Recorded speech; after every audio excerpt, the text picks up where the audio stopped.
The substr command is one of the most useful string manipulation functions in Splunk SPL. It allows you to extract specific portions of strings by specifying a starting position and an optional length parameter. This command is essential when you need to parse log data, extract date components, or isolate specific parts of field values for analysis. The substr command follows a simple syntax structure. It takes three parameters: the string you want to extract from, the starting position, and an optional length parameter.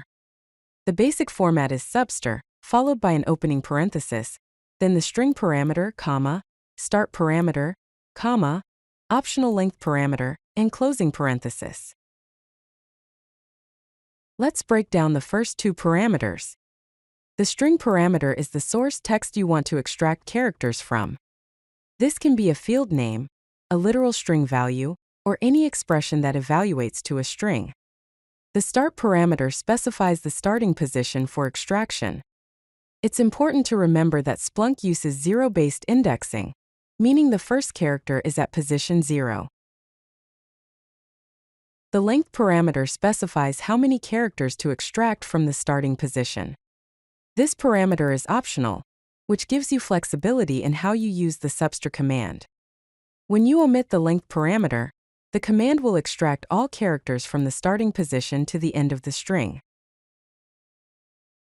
Here's a practical example to illustrate how substr works. When we apply substr to the string Splunk with a start position of 0 and a length of 3, the command extracts the first 3 characters. Since we start at position 0, which corresponds to the letter S, and extract 3 characters, we get SPL as our result. This example demonstrates what happens when you omit the length parameter.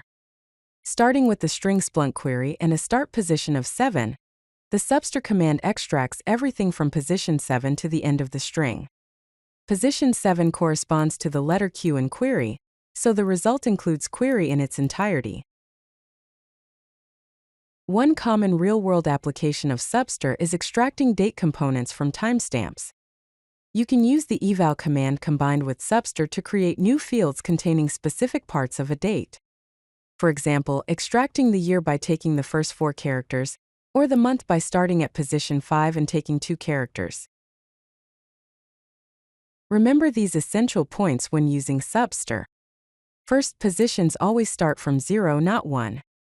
This zero-based indexing is crucial for accurate string extraction. Second, the length parameter is optional. When you don't specify it, substr extracts from the starting position to the end of the string, giving you maximum flexibility in your string manipulation tasks. If you like this video, hit that like button and don't forget to subscribe. Visit CodeLucky.com for more such useful content.